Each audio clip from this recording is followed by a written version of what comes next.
onda? Bienvenidos a este canal. Este será un espacio creado para todos los que disfrutamos del mundo de los autos, sin importar si apenas estás empezando o si ya tienes experiencia. Aquí les voy a compartir procesos reales de reparaciones, compras en subasta, modificaciones y todo lo que se vive alrededor de un proyecto de auto. Les mostraré el proceso tal cual como es, con aprendizajes y mejoras. La idea es aprender juntos, compartir experiencias y disfrutar el gusto de los autos, desde lo más simple hasta lo más detallado. Si te gusta meterle mano a tu carro, ver cómo se transforman los proyectos o simplemente aprender algo nuevo, este canal es para ti. Ponte cómodo, suscríbete y disfruta el video. En realidad tenía dudas en subir este video por el hecho de que el carro ya está en un estado muy avanzado del proceso, pero aún así me animé a subir los restos que le quedaban.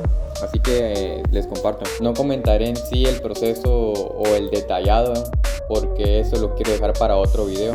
O mejor dicho, todos esos procesos y todos esos procedimientos los vamos a ver en el que va a ser el auto del canal. Como les comentaba, tenía la duda en subir el video de este vehículo por el hecho de que es un proyecto que ya estaba casi por terminar, pero igual aún puedo mostrarles los pocos pasos que aún le quedan. Cuando empecemos a trabajar el carro del canal, ahí sí les voy a mostrar y les voy a compartir todo mi conocimiento, pero el auto del canal se los voy a presentar en un video en especial. Y como no quiero hacer muy largo este video, probablemente lo vaya a hacer en dos partes. Esta primera es preparándolo para pintar y pues la segunda parte sería pues el proceso de pintado.